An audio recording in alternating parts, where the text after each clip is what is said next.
Hola, gracias por asistir a esta conferencia. Soy Fernando Pérez, director técnico del Instituto para la Salud Ambiental en la Fundación Vivosano y dirijo y presento el programa de divulgación en geobiología, Geobiología de la Tierra Viva. Hoy participo en una de las conferencias de este segundo Congreso Internacional de Geobiología, donde voy a hablar de una dimensión del mundo muy importante en la visión del geobiólogo sobre la luz, sobre la fuerza electromagnética. Vivimos en un mundo que está soportado sobre una fuerza de la naturaleza, que es la fuerza electromagnética, de la cual nosotros también formamos parte y somos también un elemento que está soportado y construido en esa fuerza electromagnética a la que me refiero. No voy a hablar de contaminación electromagnética artificial, sino de la naturaleza electromagnética del mundo a la que pertenecemos. Para ello he preparado un PowerPoint para esta conferencia, la cual voy a compartir con vosotros. Venimos aquí, perfecto, la ponemos en pantalla grande. Y bueno, vamos a introducirnos en esta dimensión. La dimensión electromagnética vista desde la geobiología, donde todo es luz. Vamos a ver cómo es eso. Bien, la naturaleza está soportada sobre 4 fuerzas fundamentales que conocemos hasta la fecha, es lo que la física nos viene a decir en base a los conocimientos que tenemos hasta este momento. Seguro que son muy limitados, lógicamente, somos una especie muy joven y conocemos lo que conocemos, pero esto ya lo conocemos.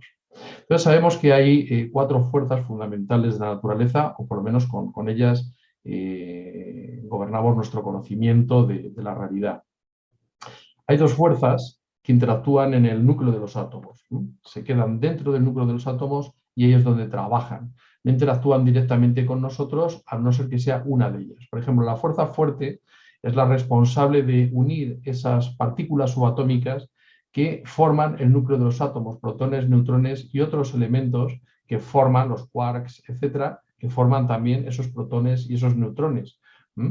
Eso constituye los núcleos de la materia, pero no interactuamos directamente con ellos. Nosotros interactuamos con los orbitales de esos átomos, ¿no? Ahí es donde la materia que conocemos se expresa e interactúa una con otra.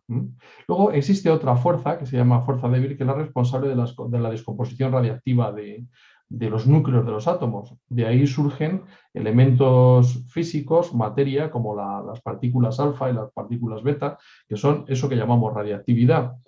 Pero también hay otro nivel dentro de esas emisiones que serían fotones de alta energía que llamamos radiación gamma. Aquí ya empezamos a ver cómo la luz sale del interior del núcleo de los átomos e interactúa también con el mundo. Aparte de esas 2 fuerzas fundamentales de la naturaleza, la fuerza fuerte que unifica la materia y la fuerza débil, que es aquella que desintegra los núcleos de los átomos, ¿no? Y los simplifica, emitiendo radiactividad al ambiente, existen otras 2 fuerzas. La gravedad, de la cual todavía tenemos muchísimas preguntas. Bueno, en realidad tenemos muchísimas preguntas sobre todas las fuerzas de la naturaleza. Tendremos la gravedad y la que nos acontece en esta conferencia, que sería la fuerza electromagnética, que a día de hoy tenemos muy claro que es una sola fuerza, pero que en su momento no fue así. Nosotros empezamos a observar la naturaleza de la electricidad y del magnetismo como fuerzas diferentes a nosotros, un acontecimiento, ¿no? Un fenómeno de la naturaleza que nos sorprendía. Los griegos denominaron a la electricidad, esa que produce los rayos, en la naturaleza, los chispazos de estática, ¿no? Cuando nos rozamos con un material triboeléctrico, la denominaron electricidad en derivación de aquello que ellos conocían como electrón, que es la traducción del ámbar. Se dieron cuenta que frotando ámbar con un paño, bueno, pues se encontraban luego que tenía propiedades de atracción. Tenía propiedades de atracción de otros materiales, como pueden ser plumas, trocitos de papel, trocitos de lana, etc. Bueno, observaron que había una fuerza, un fenómeno de la naturaleza que a ellos les sorprendía y lo llamaron electricidad. También los griegos encontraron en el área de Magnesia, en el oriente griego, vamos, lo que era en aquel momento Grecia, encontraron una piedra que por su origen, magnesia, lo llamaron magnetita. Y descubrieron que tenía unas propiedades interesantes, ¿no? Que podían atraer los metales, los metales ferromagnéticos, ¿no?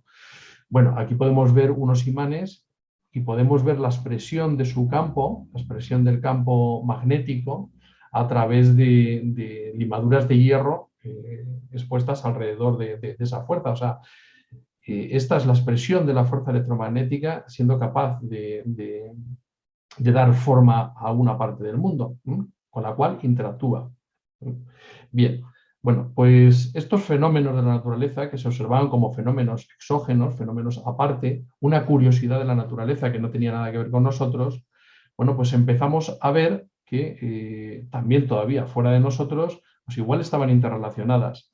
Durante siglos fueron fuerzas separadas, pero a partir de la mitad del siglo XIX se encontró de forma empírica, bueno, pues por parte de Hans Christian Ørsted, que cuando una circulación, o sea, cuando circulaba una corriente a través de un hilo y teníamos un imán, como puede ser una brújula, cercano a esa corriente, resulta que la circulación de la corriente generaba una acción, una fuerza que colocaba la brújula de forma perpendicular a la circulación de esta corriente eléctrica. Esto empezó a dar una experiencia empírica sobre la relación entre electricidad y magnetismo. Bueno, fueron muchos los que estudiaron en su momento este fenómeno, pero es Maxwell, el físico escocés Maxwell, quien a finales del siglo XIX es capaz de definir en sus 4 elegantes ecuaciones todas las interacciones de la fuerza electromagnética tal y como la conocemos y la utilizamos hoy en día. Gracias a estas ecuaciones sabemos a ciencia cierta que la fuerza electromagnética es una, electricidad y magnetismo realmente son fuerza electromagnética, esos dos acontecimientos que veíamos por separado, y que con estas ecuaciones, con estos conocimientos, podemos básicamente calcular o proyectar cualquiera de las interrelaciones que pueda haber entre sus diferentes características. Así es como, gracias al empirismo y gracias al desplazamiento intelectual de las matemáticas, ¿no? de Ørsted y de Maxwell, pudimos ver que a pesar de observar los fenómenos eléctricos por un lado y los fenómenos magnéticos por otro, realmente electricidad y magnetismo forman una sola fuerza, ¿no? Podemos observarlo a través de las proyecciones, ¿no? Como los cálculos matemáticos o pruebas empíricas similares a las de Ørsted.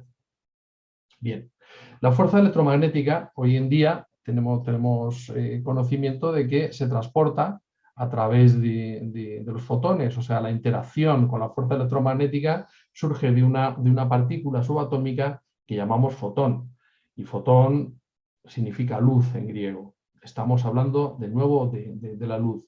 Es la partícula elemental responsable de las manifestaciones del fenómeno electromagnético. Dependiendo del carácter de cada uno de estos fotones, dependiendo de su energía, de su propio carácter, se van a expresar diferentes magnitudes o diferentes expresiones de esta fuerza electromagnética. En el espectro electromagnético, el fantasma electromagnético que denominó Newton, bueno, pues podemos observar que bueno, pues la luz visible tiene un carácter, lo veremos un poquito más adelante también, y que luego básicamente el resto de las radiaciones electromagnéticas o de las expresiones de la fuerza electromagnética, pues dependiendo de su carácter, por ejemplo, más tranquilo, con longitudes de onda mayor, menor energía, tendríamos las ondas de radio, las ondas UHF, las microondas. Según va cogiendo carácter, tendríamos las microondas. Entre las microondas y la luz visible tendríamos el infrarrojo, y más allá del violeta tendríamos radiaciones que denominamos ionizantes, como el ultravioleta, los rayos X, los rayos gamma, que son muy energéticos, tienen mucho carácter y tienen capacidad bueno, pues de ionizar los átomos, la materia. La, la- la velocidad de la luz es siempre la misma, sea cual sea el tipo de carácter que tengan esos fotones, ¿no? Aquí podemos ver en este ejemplo cómo el espectro electromagnético, esto que Newton consiguió a través de un prisma, ¿no? De descomponer las diferentes frecuencias de la luz visible, de la luz del sol, en esa refracción que consiguió extraer el arco iris, reproducir el arco iris. Bueno, pues vemos que esto se debe a los diferentes tamaños de las longitudes de onda de las diferentes frecuencias. La luz se transporta a través del mundo, a través del universo, a una velocidad constante. Como podemos ver, todos los colores, en este caso, van a la misma velocidad, pero todos tienen diferentes energías. Por ejemplo, la luz roja, aquí se puede ver cómo tiene unas piernas más largas, o sea, va más tranquila porque tiene las piernas más largas, pero va a la misma velocidad que el azul, que tiene más carácter, más energía. Bueno, pues si viésemos la radiación ultravioleta, la radiación X, la radiación gamma, todavía sería más pequeñita que el azul. Iría a la misma velocidad que todas las demás, pero iría con un nivel de energía mucho mayor, mucho más rápido. Que eso es lo que podemos ver aquí. Mayor energía, mayor longitud de onda, pero la misma velocidad.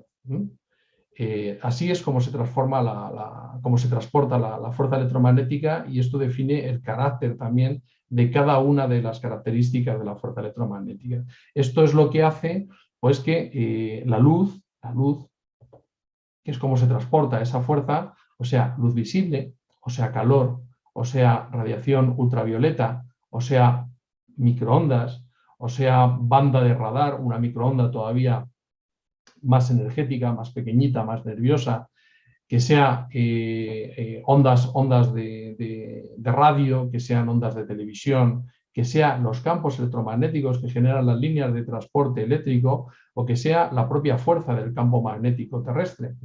Y si vamos a energías mayores, pues tenemos energías mucho más energéticas que el azul, como eso que llamamos radiactividad, donde hemos visto que se encuentra pues, la radiación ultravioleta, la radiación X, la radiación gamma.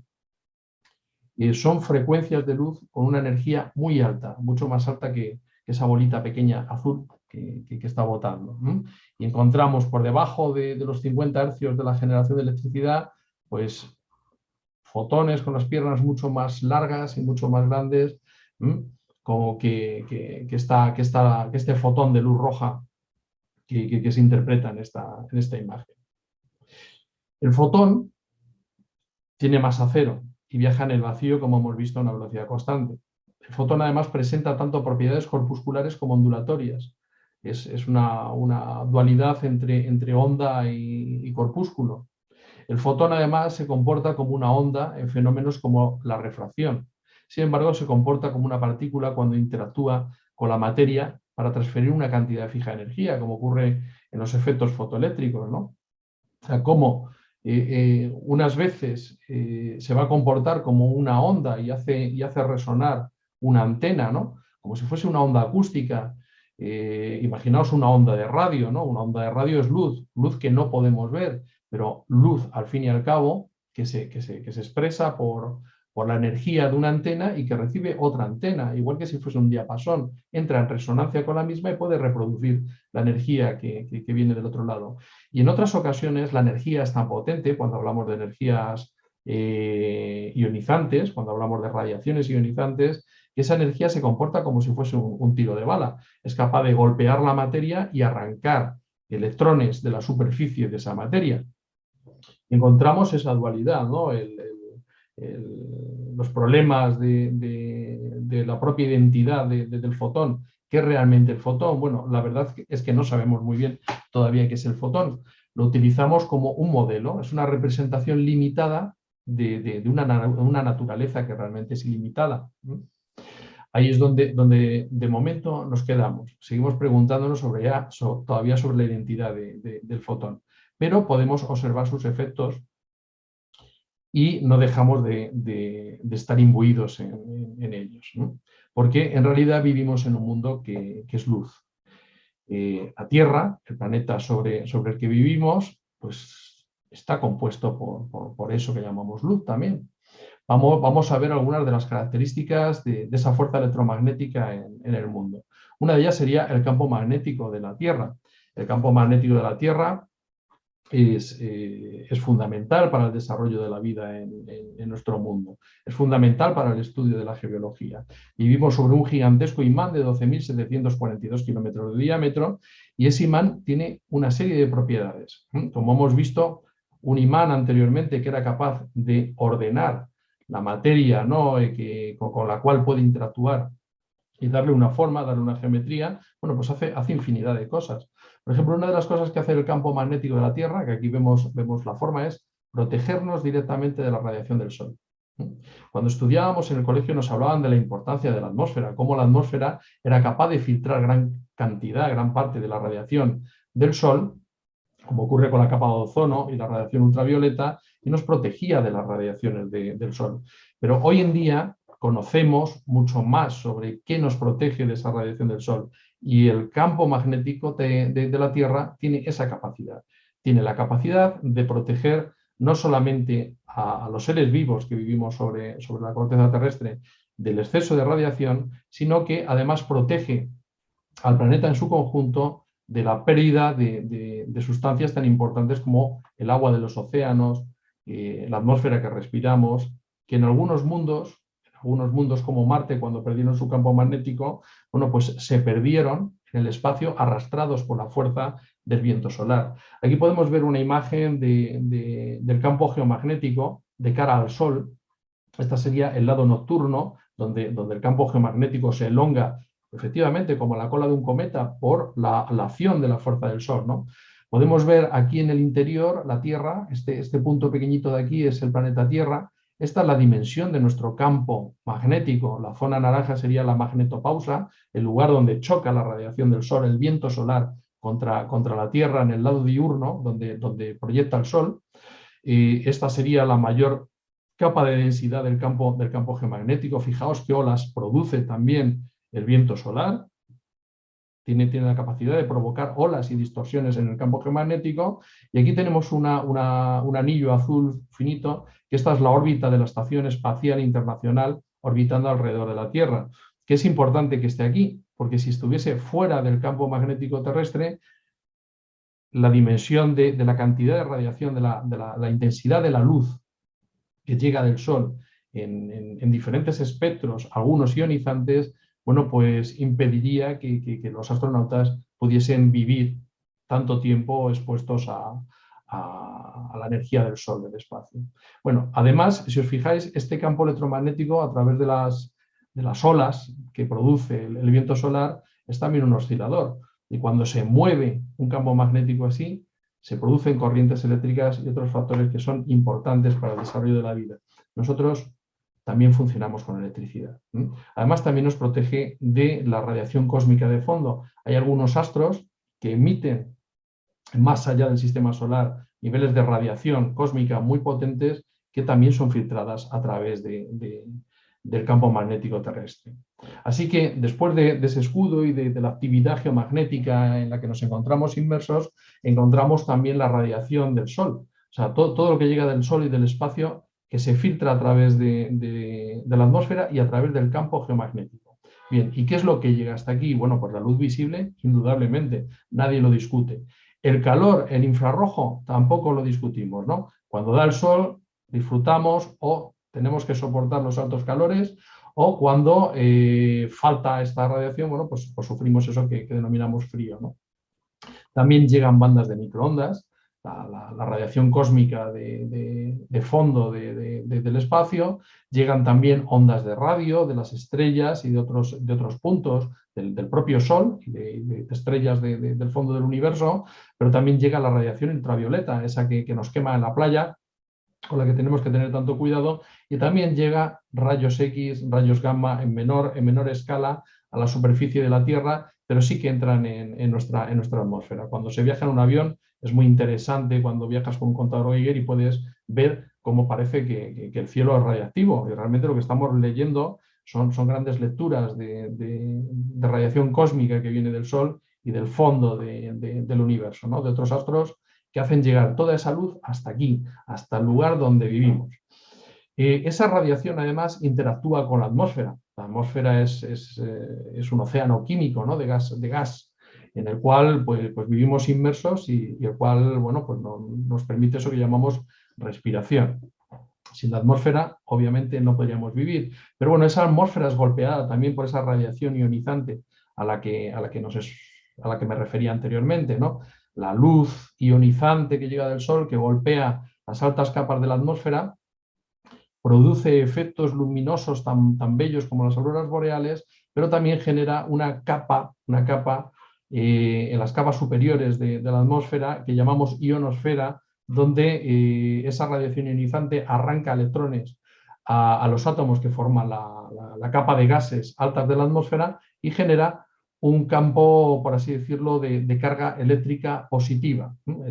Hay una ionización positiva muy elevada en las altas capas de la atmósfera, en contraste con la carga electronegativa de la superficie de la Tierra, aquí, donde vivimos nosotros. Esto provoca una especie de caja de resonancia que llamamos ionosfera. Y entre la ionosfera y la Tierra se forma esa capa de resonancia. Pues resulta que esta capa de átomos cargados electropositivamente tiene la capacidad de reflejar algunas de las frecuencias que se producen en la Tierra. Nosotros esto lo hemos aprovechado pues, para las transmisiones a largo alcance de ondas de radio, ¿no? De tal manera que se emitían una serie de frecuencias de radio que chocaban contra la ionosfera, de la ionosfera chocaban contra la superficie terrestre, de la superficie terrestre otra vez contra la ionosfera, y así éramos capaces de ir salvando la curvatura del planeta y conseguir, por ejemplo, pues una transmisión entre Europa y Sudamérica, entre el cono norte y el cono sur del planeta, aprovechando esta capacidad de la caja de resonancia entre el cielo y la Tierra, el mundo en el que vivimos. Bien, en esta capa de resonancia ocurren también acontecimientos que no solamente son ondas de radio generadas por el ser humano, ¿no? para las telecomunicaciones, sino que existen también acontecimientos naturales como son los rayos, ¿no? 100 rayos por segundo sobre el planeta, cada segundo del mundo caen 100 rayos en alguna parte de nuestro planeta. Bien, esto se produce pues, también pues, por características electromagnéticas, ¿no? de las nubes, de la atmósfera, que genera diferencias de carga de potencial que para equilibrarse pues, requieren luego pues un reequilibrio a base de rayos, ¿no? Con unas diferencias de potenciales tan grandes se producen descargas eléctricas de millones de voltios. Bien, pues ahí es donde están cayendo esos rayos y la interacción entre la ionosfera, el techo electromagnético, el techo de luz de carga electropositiva del mundo y el suelo del mundo, el suelo donde vivimos de carga electronegativa, genera esa carga de resonancia que combinada con la caída de esos rayos, aquí podemos ver esta imagen donde cuando cae un rayo se generan unas ondas de radio muy parecidas a las que he explicado antes. Empezamos a ver que caen rayos y vemos cómo esas ondas empiezan a repartirse alrededor de la caja de resonancia que hay entre la ionosfera y la superficie de la Tierra y empieza a haber una serie de frecuencias. Bien, esas frecuencias las llamamos resonancias de Schumann y esas resonancias de Schumann pues tienen una serie de picos de frecuencias que se dan de forma más habitual. La frecuencia principal sería la de 7,9 hercios, que está relacionada con las frecuencias del cerebro, que son las frecuencias alfa, cuando estamos relajados, tranquilos, cuando estamos en paz, cuando tenemos los ojos cerrados, no pensamos en nada y simplemente estamos a gusto con nosotros mismos, en orden con nosotros mismos, en coherencia. Cuando estamos en coherencia resulta que nuestro cerebro empieza a cantar o empieza a generar una frecuencia electromagnética, porque veremos que también nosotros generamos luz. Bien, que está relacionada con esta frecuencia. La frecuencia alfa está en torno a los 7,9, 8 hercios, 13 hercios aproximadamente. Perdona, 11 hercios. Y luego hay una serie de frecuencias electromagnéticas también que genera nuestro cerebro que también se relaciona con estos picos que vemos aquí, en los cuales hay diferentes actitudes de pensamiento o diferentes actitudes emocionales que se están expresando a través de las frecuencias electromagnéticas que genera nuestro cerebro al vivir, al existir.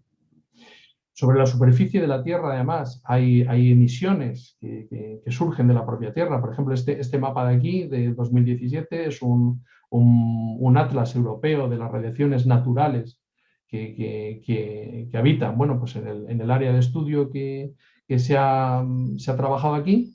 Y podemos ver, por ejemplo, en este primer plano azul, las manchas más intensas hablan de radiación gamma natural que surge del terreno. Los materiales que componen los terrenos de los lugares donde vivimos emiten también luz, luz que, insisto, no vemos, pero que se emite en forma de fotones, como la luz visible, como el calor y como el resto de las radiaciones. Bien, pues la radiación gamma podemos ver aquí los lugares de máxima emisión y los lugares de mínima emisión. Igual que también podemos ver qué cantidad de luz se absorbe del cielo. Por ejemplo, aquí podemos ver en las partes más oscuras los lugares donde más radiación se absorbe por las características de la geología de ese terreno. O sea, que hay lugares donde se emite más luz y hay lugares donde se absorbe y se recibe más luz que viene del universo. Bien, estos son interacciones electromagnéticas que acontecen al lugar donde vivimos y donde realizamos nuestra vida, porque nosotros vivimos aquí, sobre la corteza terrestre, en este punto. Aquí es donde interactuamos con todas estas fuerzas del universo que estamos describiendo hasta este momento y que todas, hasta este momento, son fuerza electromagnética. No lo olvidemos. En realidad vivimos inmersos en un campo de fuerza inconmensurable que va más allá de nuestro mundo porque está conectado con el Sol. O sea, de alguna manera es interesante darse cuenta que cuando paseamos por un jardín, por el bosque, por la calle y estamos recibiendo la radiación del Sol, el calor del Sol, la luz del Sol, realmente estamos dentro del Sol. Estamos lejos del núcleo, lejos de la intensidad principal, pero estamos dentro del Sol, ¿no? Mitigado a lo mejor por esas gafas de sol electromagnéticas, de carácter electromagnética, que son el campo geomagnético y las diferentes características electromagnéticas de nuestro entorno. Así, sobre la superficie terrestre vivimos inmersos en todas las frecuencias que provee el espectro solar y el fondo del universo. Estamos inmersos en ese campo geomagnético, en ese campo eléctrico que se genera en la atmósfera, en los campos electroatmosféricos, y estamos inmersos también en esa música, en ese ritmo que existe entre el cielo y la tierra, que serían las resonancias y las frecuencias de Schumann.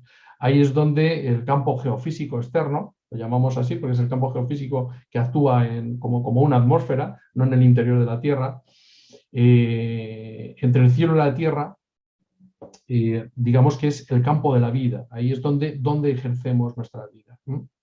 Bueno, vamos a ver cómo el bioelectromagnetismo es a imagen y semejanza de todo lo que nos rodea. Aquí podemos ver unas imágenes, ¿no?, de un imán o de un conductor eléctrico, y podemos ver cómo partículas que interactúan con esta fuerza electromagnética, como las partículas ferromagnéticas, son capaces de reproducir una forma. Hay una imagen y semejanza del entorno. Si vemos estas imágenes, por ejemplo, podemos ver la imagen del campo magnético de una esfera como el imán, que es nuestra Tierra, nos puede recordar a otras geometrías, ¿no?, como la de una manzana en su sección, la sección de un campo magnético sobre una esfera y la sección de un campo magnético en un organismo vivo. Aquí podemos ver, por ejemplo, un solenoide, un cable eléctrico en forma de muelle, que cuando circula electricidad a través de él, bueno, pues genera un campo magnético que tendría una forma como esta, ¿no?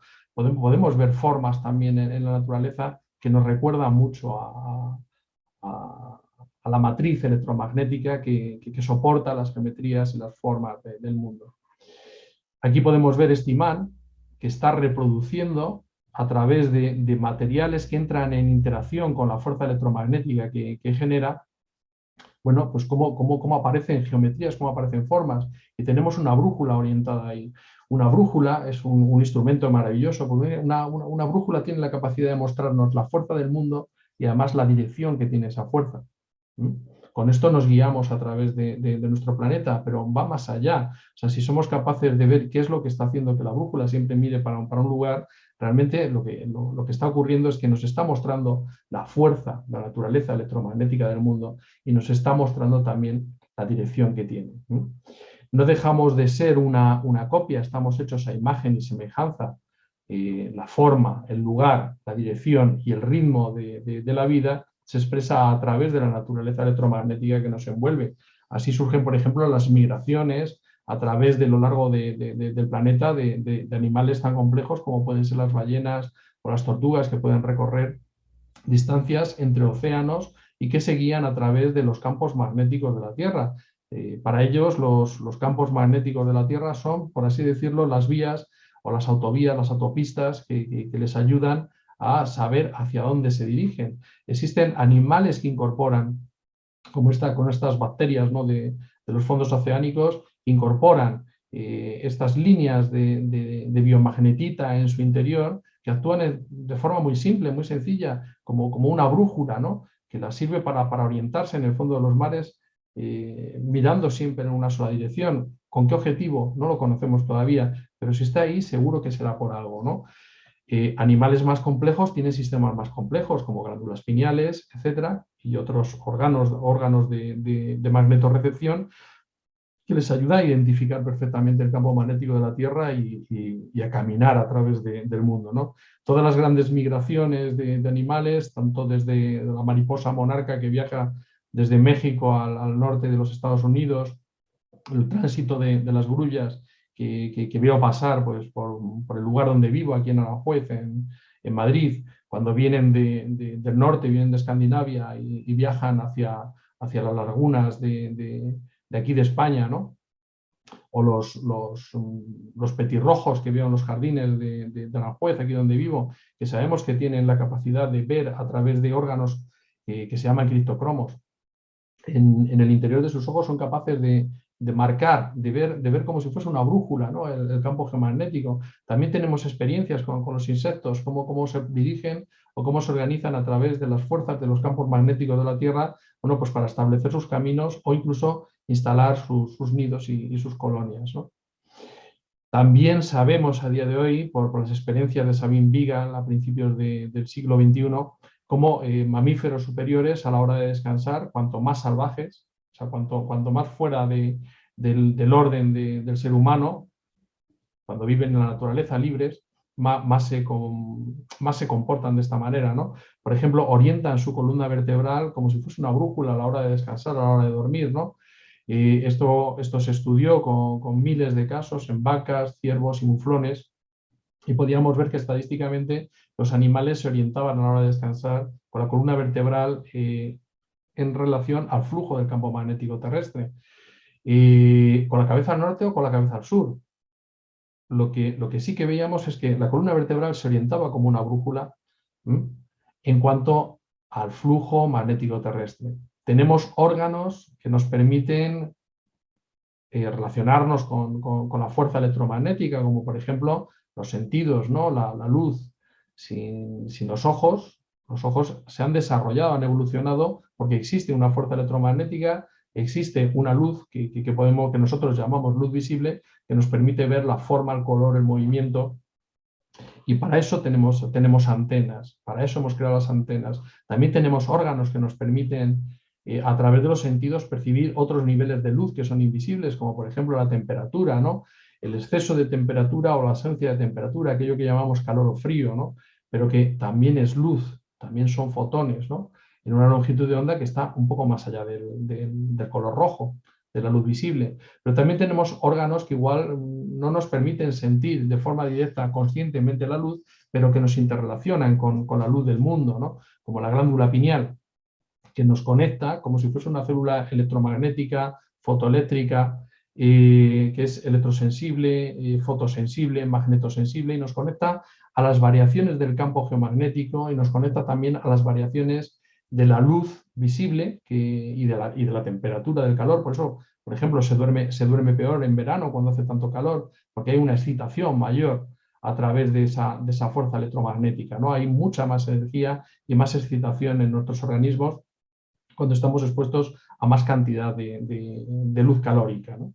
Bien, la glándula pineal nos conecta a los ritmos del mundo, a las estaciones, al día, a la noche, de forma inconsciente, pero activa las hormonas necesarias como para ello. Nosotros también en nuestras actividades biológicas generamos electricidad, generamos fuerza electromagnética. Sabemos hoy en día, porque lo podemos medir, tenemos los sistemas para medirlos, la actividad, cómo funciona la actividad eléctrica del corazón y del cerebro, el potencial membrana entre las membranas de una célula es aproximadamente de unos 70 milivoltios. El campo máximo es más o menos 1 voltiómetro, el campo eléctrico en el corazón, y de más o menos 10 milivoltios metro en el abdomen. Campos del corazón están entre 1 y 50 milivoltios, entre 10 y 100 picoteslas de densidad de flujo magnético, ¿no? Entonces los milivoltios serían la intensidad del campo eléctrico y los picoteslas sería la intensidad, la densidad de flujo del campo magnético del corazón. Los campos del cerebro se encuentran entre 10 y 100 femtoteslas. Las frecuencias del corazón entre 40 y 100 hercios, las frecuencias del cerebro entre 3 y 40 hercios. Todo esto son medidas de carácter electromagnético de nuestra propia actividad corporal. Los músculos, cuando movemos nuestros músculos, generamos también electricidad. Por eso, a través de un electromiograma, podemos medir la electricidad que genera nuestro cuerpo y esa electricidad interactúa con el mundo. De hecho, una de las cosas que ocurre es de dónde sacamos parte de la electricidad que nos hace funcionar en nuestra vida, ¿no? Con lo que conseguimos pensar, con lo que conseguimos hacer la digestión, movernos, hablar, etc. Bien, acordaos que vivimos inmersos en un campo magnético de un imán gigantesco que es nuestro planeta Tierra, y nosotros somos un conductor eléctrico perfecto. Bien, los movimientos relativos que realizamos dentro de ese campo magnético son suficientes como para generar una serie de corrientes eléctricas en nuestro interior. Somos un conductor en movimiento relativo con un imán gigantesco que es nuestro mundo, nuestro planeta, y esto permite que podamos tener también una generación de corrientes eléctricas que nos nutren, pero a su vez el movimiento de nuestros propios órganos genera también electricidad, como estamos viendo. El latido del corazón es uno de los principales generadores de campos electromagnéticos de nuestro cuerpo. Nuestras emociones, nuestra fatiga, nuestra tranquilidad, nuestra coherencia, nuestra calma, nuestro estrés, genera diferentes batidos, diferentes frecuencias electromagnéticas que salen de nuestro cuerpo e interaccionan con el medio. Las frecuencias cerebrales, nuestros pensamientos, nuestras emociones, nuestra consciencia, nuestra inconsciencia, en todo momento está generando campos electromagnéticos que no solamente actúan dentro de nuestro ser, sino que también tienen la posibilidad de salir fuera. Con instrumentos tan burdos como estos medimos estos campos electromagnéticos, estas frecuencias, fuera de nuestro cuerpo. Si tuviésemos instrumentos mucho más sensibles, podríamos medir hasta dónde realmente puede llegar a tener alcance estos campos electromagnéticos que generan nuestra vida. El calor que nosotros generamos, que hemos visto que también es luz. Aquí tenemos un experimento que realizó Newton cuando descompuso la luz a través del prisma, la luz visible, se dio cuenta que si ponía un termómetro un poco más allá del rojo, resulta que subía la temperatura. Ahí descubrió que había una naturaleza de la luz que era invisible al ojo humano, pero sí que tenía una interacción física con la materia y que era capaz de aportar energía y subir eso que nosotros llamamos temperatura. Bien, nosotros, si estamos vivos, emitimos también luz. No es que la reflejemos, como ocurre con la radiación visible que viene del Sol o de las fuentes de iluminación exógenas, sino que nosotros generamos esa luz, igual que generamos la luz del pensamiento o generamos la luz del latido del corazón, con esa frecuencia, con esa intensidad, con ese ritmo. Bien, emitimos luz e interactuamos con la luz de nuestro mundo. Eso es indiscutible, es así. Tenemos sinergias con la luz que nos envuelve y con la luz que nosotros somos. Así que me gustaría plantear una reflexión final, ¿no? Vamos a hacerla a través de un cuento de Anthony de Melo. Nos encontramos ahora inmersos en un océano, que sería una forma de describirlo, ¿no? Bueno, y se encuentran dos peces. Había un pez más joven y un pez pues, mucho mayor, ¿no? Entonces el pez más joven le pregunta al más viejo: usted perdone, le dijo un pez a otro, es usted más viejo y con más experiencia que yo y probablemente podrá usted ayudarme. Dígame, ¿dónde puedo encontrar eso que llaman océano? He estado buscando por todas partes sin resultado. No lo he encontrado por ningún sitio. El océano, respondió el pez viejo, es donde estás ahora mismo. ¿Mm? Esto, pero si esto no es más que agua, ¿no? Como decían los griegos, como veíamos antiguamente, ¿no? Efectos físicos exógenos, externos a nosotros, como la electricidad y el magnetismo. No. Esto, pero si esto no es más que agua. Lo que yo busco es el océano, replicó el joven pez, totalmente decepcionado, mientras se marchaba nadando para buscar en otra parte. Bien, este era un cuento de Anthony de Melo que yo creo que define muy bien eso, cómo a veces miramos el mundo o la realidad que nos envuelve. El pez es océano, indudablemente, porque forma también parte de ese océano y está compuesto de lo mismo que genera el océano. El océano es universo, porque forma parte y está hecho de los mismos materiales que está hecho el resto del universo. No hay nada en este mundo que no esté en el resto del universo, todo surge de lo mismo. Todo está hecho por átomos, todo interactúa a través de esas interacciones atómicas, ¿no? Aquí es donde lo más grande, el universo en su conjunto, y lo más pequeño, cuando viajamos a la dimensión de los átomos, donde interactúan las fuerzas electromagnéticas, realmente observamos que tanto lo más grande como lo más pequeño es un océano infinito de naturaleza electromagnética, igual que ese océano de agua que rodeaba al pez, ¿no? Pero a una escala universal, o no tan local como sería el océano de aquel pez, donde la materia y la energía son formas distintas de lo mismo, además. Esto lo decía Albert Einstein, ¿no? La energía es igual a la masa, a la materia, por la constante de la luz, además, al cuadrado. La luz aquí es indispensable, ¿no? Esto es de Albert Einstein. Bien, pues aquí ahora, en este momento, es donde la fuerza electromagnética construye.